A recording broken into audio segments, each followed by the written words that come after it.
Hi guys, and welcome back to my YouTube channel. Today I'm going to be teaching you how to make the best beef mince pies you have ever had. So first you're going to start by making your sauce as your meat filling for your pies. I start by putting in some vegetable oil into my pan. I add in some chopped onions.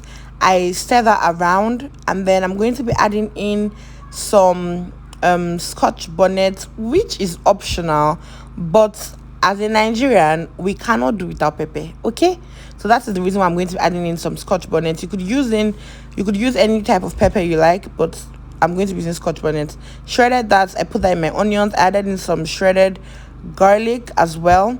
I fry that for about a minute or two, just for it to get to become, how will I put it, for the onions to become, let's say, translucent. I don't know if that's the correct English, but basically fry that for a bit, and then I'm going to be putting in my minced beef. Okay, so once I put in my minced beef, I'm going to be using my spatula to like break it up into smaller parts, because you don't want it to be too chunky.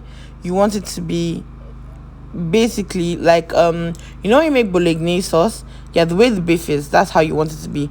So I match that up with my spatula till it becomes like this, and then I fry that up till it's no longer pink. That is what you want, okay, for your beef. So once I fried it to this point, I'm going to start seasoning my beef. So I go in with some salt. I go in with a bit of salt. I go in with some seasoning cubes. I go in with some curry powder. I go in with some nutmeg. I'm going to go in with some Sazon seasoning as well. So first I'm putting in my salt, and then I'm going to put in my seasoning cubes. Now, when you're seasoning your minced beef, it's advisable that you season it lightly, because if it's salty, there's literally nothing you can do.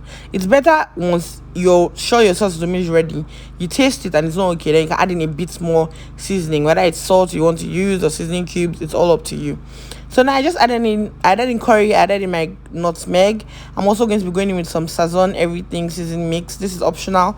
You could basically use whatever seasonings that you use every day, like in your everyday life, but for me, this is like the best mix that I like to use. If I do not use fresh garlic, I would have used garlic powder, but because I used fresh garlic, I'm not using garlic powder. Okay, we're not making garlic pies, we're making meat pies. So I fry that around for a bit, and then I'm going to go in with my veggies.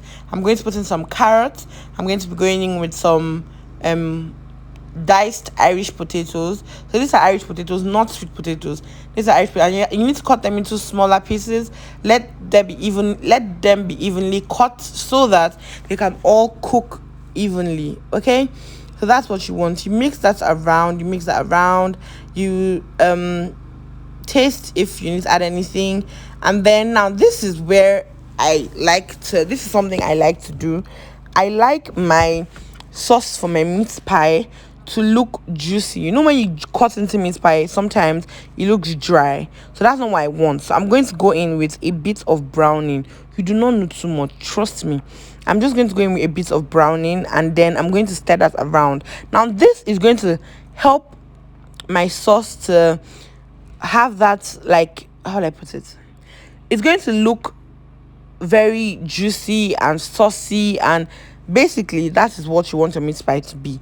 You do not want it to be dry at all. Okay, so once I put in my brown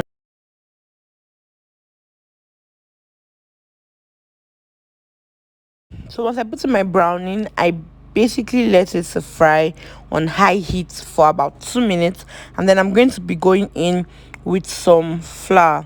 So for this, I'm going to be using like a quarter cup of flour. You don't need too much, just a quarter cup. That's 1/4 cup. I don't know if that's, yes, just a quarter cup of flour. I'm going to put that in, and then I'm going to fry it. Now some people like to mix it separately in water. I used to do that before, and then they add it into their meat sauce once they add in the water. But I noticed that frying it with your beef makes the sauce thicker and nicer. So if you are one of the people that usually mix it with water before you pour it in, just try this method and then let me know how it turns out. Okay, so once I add in my water after frying my flour, browning, meat, everything, once I add in my water, you don't need too much. It's not stew you're cooking. I'm going to just basically cover it and let it cook for about 5 minutes. So yeah, this is what I'm talking about. I told you in the beginning that you don't over season your beef. So now that I've added in water, and then I know that I'm going to be taking out my beef soon, and I've tasted it and I know that the taste is not okay, I add in a bit of seasoning cubes extra to my meat sauce. Okay, so at this point you're going to just let it cook for about 5 minutes, and then your beef sauce is ready. So once your beef sauce is ready, you would want to put it in the fridge to cool down, because if it's not perfectly cool down and you try to wrap it in your dough, your butter or your dough will basically start melting and sweating, and it's not going to hold together. Once you put it into the oven, it's going to open up, and that's not what you want. So at this point that my beef is ready, you can see how thick and juicy and wonderful this sauce is. That is exactly what I wanted when I added in the browning and I fried the flour with my beef. Okay, so as of when it was ready, I turned it into a bowl and I put it in the freezer so that I could cool faster. So now we're going to start by making our dough for our meat pie. I'm going in with some flour. I'll put the measurements in the description box. So I'm going to go in with some flour. I add in a bit of sugar. I add in a pinch of salt. That's what I basically use for my meat pie. This is the mix I use: flour, salt, a pinch of salt, a bit of sugar, and then butter. Your butter must be cold, not butter that's almost melted, like very cold butter. Let's not be blocked, you'll not be able to mix it, but it should be very, very cold. So that is what you want, very cold butter. That's what you use. And then I add in a bit of baking powder, just a bit. So that is what help your meat. You saw in the beginning of the video, you saw when my meat pie looked like it was puffed up a bit. So that's what makes it puff up, like it gives it that doughy soft bread feeling. It's the baking powder. So I add in a bit of baking powder, and then sugar, pinch of salt, and then this is the butter that I would be using. You could use any brand that you like, but that's the butter that I would be using. You can use, I know some people say, oh, unsalted butter. I really don't care. You could use salted, unsalted, whatever you like, you can use it. Okay, so you give your dry ingredients a very good mix. Yeah, so you give your dry ingredients a good mix, and then now I know some people like to add in like egg, milk. What that does to your meat pie dough is make it heavy. Okay, now you don't want your meat pie dough to be heavy. It should be light. It should feel like butter. It should feel like bread. And I know that's ironic, being that you put egg and whatever in bread, but in this, once you put in egg, you put in milk, your dough is going to feel too thick and it's not going to rise as much as you want it to. It's almost going to be like biscuits. I don't even know, it's American biscuits that they make. That I don't know why they call it biscuits. It looks like bread, but yeah, that's how it's going to be. But it's not going to be soft like bread. Okay, so I do not use egg. I do not use milk. I'm just going to be going in with cold water once I have massaged my butter into the dough. So I'm going to be going in with cold water. It is a plus if you use aquafina water. Oh, I'm just joking, but it's best to use cold water to mix your dough because it helps it. How do I put it? It helps it, like, for it to be, if you want it to be flaky, if you want it to be, how do I put it, for the dough to not be dry or strong, the best butter to use is the best water to use is cold water. So I removed this water from the freezer when I started I when I started mixing my ingredients. And then the best butter to use is the one that is cold. Okay, so now I add in my water and I'm going to give this a good mix. I promise I'm going to put the measurements in the description. So now I give this a good mix, and you're going to want to mix this together until it forms a dough ball. So you can see how soft this thing is just by mix. I've not even baked it though. See how soft it is. That's what you want. It shouldn't be sticking to your fingers. It shouldn't be sticking to your hands. It should just be right, like perfect. So now I'm going to start rolling out my dough. I have my working area. You clean your working area very well, sanitize it before. That's if you don't have a baking board. I do not have a board. I'm using my my counter, kitchen counter. So I cleaned it, and then I'm going to be adding in, you're going to want to heavily flour the surface so that the dough doesn't start sticking to the board or your kitchen counter or whatever surface you're using to roll the dough. So I heavily flour the surface, and then I'm also going to flour my rolling pin that I'm using. That's also so that it doesn't stick to the rolling pin. So now you cut out a bit of it, and then you flour your rolling pin as you can see me doing.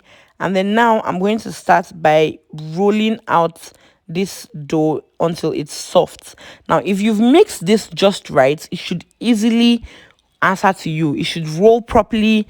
It shouldn't give you any problems with rolling, cutting, shaping. It will just flow perfectly well. Okay, so now I roll this out, and then I'm going to be using, I do not have a meat pie shaper or cutter. I did this video at my sister's place and she did not have that handy, so I improvised. I used a plate that she had that had this round surface. So you just pick a plate that would be enough for you. Depends on how big you want your pies to be. So I use this size of plates. You could use whatever one you want. So I cut it so that I could have like a circular shape. And then once I do that, I'm going to start filling in the dough. Okay, so this is my meat filling, and as it's cold, you see it's not dry. Even when it's cold, it still looks very juicy and very nice. Okay, so this is what you want your meat filling to look like. So now I'm going to scoop some of it. You don't want to overfill it, if not it's going to leak out, or it's going to open up once you put it into the oven, and that's not what you want. Okay, so you don't overfill it. You check what's the size of your dough to know how much to put. So once I put that in, I'm going to seal it, I'm going to close it, and then first, since I don't have a meat pie shaper, if I had a meat pie shaper, all I had to do was close it and it will shape it for me. But since I didn't have that, I'm going to close it, and I'm first going to use my fingers to pin it shut before I go in with a fork. So I'm going to be using a fork, and then what you want to do is you place the fork, like just the tips of the fork. You're not using the entire body of the fork, just the tips of the fork. You use it at the edges as you can see me do, and then you pinch it close with the fork. So that is what you do. It's just showing that you don't need any fancy ingredients to make meat pie, any fancy equipment to make meat pie. Okay, so I did this with just the fork and my hand. So once you do that and you're sure that it is pinched perfectly short, you go ahead to roll the rest of your dough and basically make as much meat pies as you can with your filling, and then you arrange it on your pan. Now for your pan, I like to grease my pan with a bit of oil, and then I cover it with a parchment paper. I cover it with the parchment paper. So this is what I do. And then I now line whatever I'm baking on the sheet. So now I have my egg wash. This is going to help the surface of the meat pie to be, not to be dull, to be like shiny in a way. I don't know how to explain it. You'll see it at the end. Anyway, so I brush my meat pies with egg wash, and then I'm going to put it into the oven, and this baked for about 30 minutes, 25 to 30 minutes. My meat pie it was ready. It's very simple and very easy and very quick to make once you put it in the oven. The only thing that wastes your time is after making the beef filling, having to wait for it to cool down completely. So if you know you're going to make meat pie that day, I advise you that you make the filling earlier in the day so that it can cool down completely before you're ready to put it in the oven. Okay, so now this is me putting in my meat pie into the oven, and then as I said, in 25 to 30 minutes my meat pies were ready. Now if you have any questions at all, you're not clear on anything that I have said, you're confused on anything that I have said, please just hit me up in the comment section and I will try my best to answer your questions to the best of my ability. Okay, so now this is my meat pie baking, and after 30 minutes, as you can see from the timer up there, so you know I'm not lying, it is ready. So I take it out, and this is the gorgeous, luscious, beautiful, pretty, amazing meat pies I have. This is the amazing meat pie that I have, and just see how you, even without me touching it first, you can see how pillowy soft it is. It just looks very good, and see how as I cut into it, it just allowed me. So imagine biting into this, and in the inside, the feeling. I wish you guys could taste it. Like I really wish you guys could taste it. Well, you will taste it when you make it, but yeah, basically that's how I achieve my meat pie that is always a hit. Your record breaker loved this. She took it, she ate, I gave my brother, she gave her man, which also loved it. And trust me, if you try this recipe, you would come back and you would thank me. Like, you would thank me. You might even tell me, yeah, send me account details, let me dash you money. Okay? So if you like this video, please share it, like it, subscribe to it, and just engage.